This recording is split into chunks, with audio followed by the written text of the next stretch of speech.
Assalamualaikum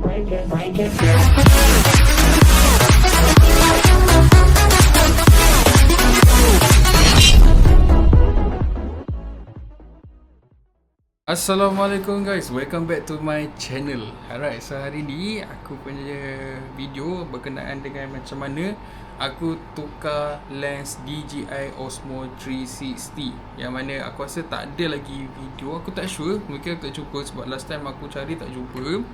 And aku decide untuk buat satu video cerita kat korang macam mana aku tukar DJI lens 360 punya ni lah lens lah. Sebab itu aku ada issue, lens dia calar.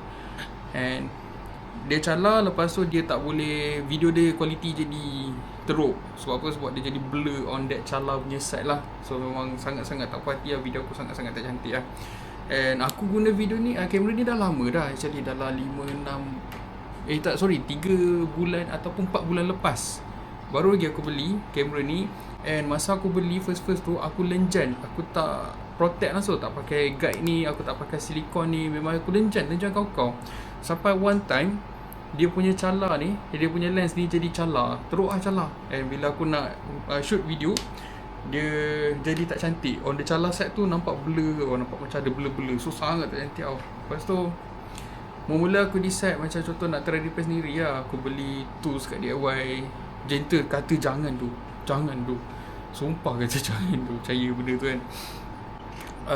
So at that time, macam mana cara aku tukar? Alright, korang boleh pergi dekat DJI Service Center. Last time aku pergi dekat DJI Service Center dekat Times Square level 7. Level 7 tu korang boleh nampak belah hujung belah kanan lah.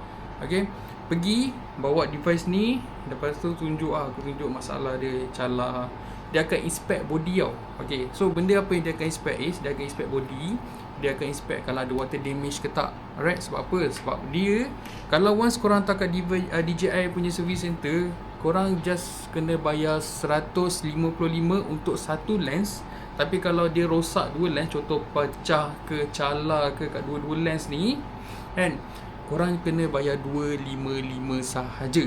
Okay, the good thing is, bila korang bayar 155 atau 255 punya price tu, dia tak tukar lens tau. Korang akan dapat the whole new DJI Osmo 360. Okay, device yang baru. Dia tak tukar lens kan, dia tukar device yang baru terus. So aku macam wow.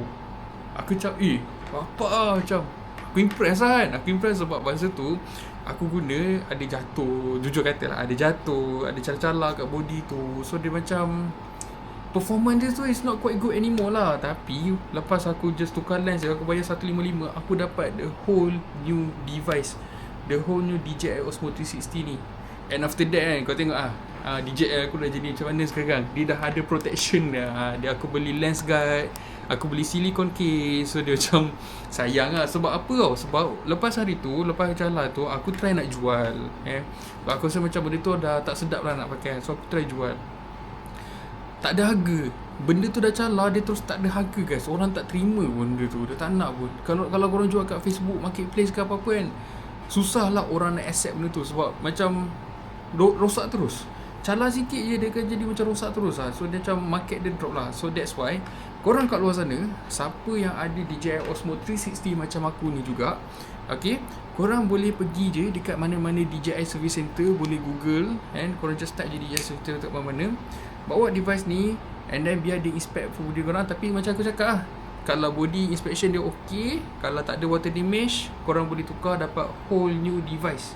Let's say kalau macam contoh ada defect ke kat body, ada water damage, dia still boleh tukar, tapi harga dia akan lain. Okay, sebab apa? Sebab dia kena hantar kat China, lepas tu dia kena buat balik body dia, kena buka, maknanya the existing device tu dia akan repair yang tu. So ambil masa sangat-sangat lama. Dia kata dalam sebulan macam tu. Tapi macam aku, hari tu aku hantar hari Isnin, and then lepas dia dah consult, dah lulus, dah approve, dah check semua kan, lepas kan, aku dapat hari Jumaat tu, hari yang minggu yang sama, tapi aku dapat device yang baru terus. Alright, so tu je aku punya experience macam mana aku tukar DJI lens 360 aku. So kalau siapa suka video ni, boleh like And kalau suka untuk tengok video konten-konten sama macam ni, InsyaAllah aku akan buat lagi. Tapi lepas ni aku akan cerita sikit lah macam mana pengalaman aku menggunakan DJI Osmo 360. Korang boleh subscribe, klik lah notification button tu untuk tengok update terlatest aku. And itu sahaja untuk hari ni. So I see you guys on the next video. Assalamualaikum.